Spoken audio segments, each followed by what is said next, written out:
Hello friends, today we are starting integration by substitution. Now one more thing I want to say is that when we are starting integration or doing integration, we need to be very much familiar with all the formulas and the methods. So when I am saying integration by substitution, it means we are applying the method of substitution. We are substituting a thing in replace of another thing. We are having two forms of substitution here. The first one is when the function is multiplied with the derivative. So it means our integration of type fx, f dash x, this is our first form. Here we have the function and the derivative of the function exists with it in a multiplication. Similarly, the second form we have where the function and the derivative, the function and the derivative of the function are in quotient form, or we can say our function exists there as the denominator and the derivative is there in the numerator. So this is called multiplicative substitution, and this type of integration is called divisional type or the quotient type of substitution. Now to understand these two forms of substitution, I can start with a simple example using this particular example in two different forms.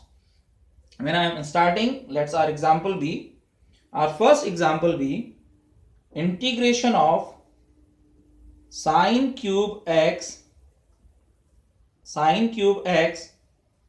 cos x dx. Now here it is very much clear to you that we are having a function sine cube x and the another one as cos x dx. Now as we know that this sine x, the derivative of sine x is cos x. So in this case we are putting sine x in place of cos x. So we put sine x as our t or some third function, and the derivative of sine x is cos x, which is already present in the multiplicative form.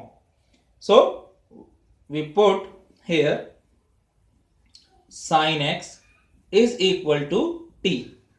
Now when I am putting sine x is equal to t, the derivative of sine x becomes cos x and the partial derivative of x is dx and the partial derivative is dt. It means after differentiating, sine x is equal to t becomes cos x dx is equal to dt. Now here means back to our question again, back to our example again. This particular example becomes sine cube x, but our sine x is t here. So our sine x is t. So what we are going to do is we substitute the value of sine x. It means the t here in place of sine cube x. So it becomes t cube. Why it becomes t cube? It becomes t cube because sine x is equal to t. Now in place of cos x dx, we need to substitute cos x dx is equal to dt. So the whole thing, this whole thing becomes dt here. Now integrating this particular function is quite easy for you. When we integrate this thing, it becomes integration means integrating this thing t cube. The integration of t cube is t raised to power 3 plus 1 upon 3 plus 1 plus c. It means it becomes t raised to power 4 upon 4 plus c. Now the replace t with sine x and your final answer is sine raised to power 4x upon 4 plus c. So this is our final answer. Now this type of integration we have. Now we take the same example in the quotient form. Let it be changed a little bit. Here the another type, let it be second type here. This whole thing means cos x dx be there in the numerator and the function sine cube x is there in the denominator. Now this function is in the denominator. The substitution process remains the same.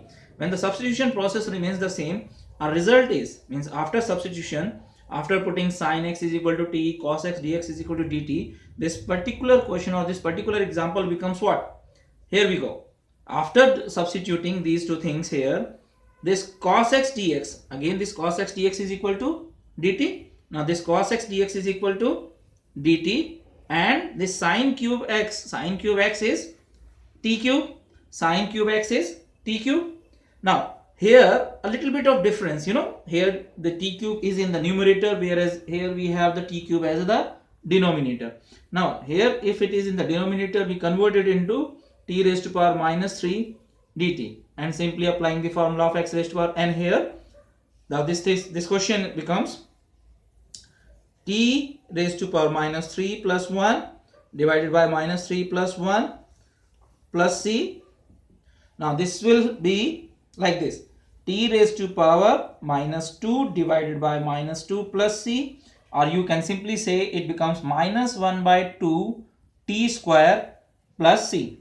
Now replacing t by sine x, it becomes 1 minus 1 by 2 sine square x plus c, or we can simply say our final result is minus half cosec square x plus c. So this is our final result. So I have explained you all the things here. Means we are using the two forms here. One is the multiplicative substitution, another is the quotient type substitution, and we are taking the same example of sin x cos x in two forms, and the final answers becomes like this. Thank you.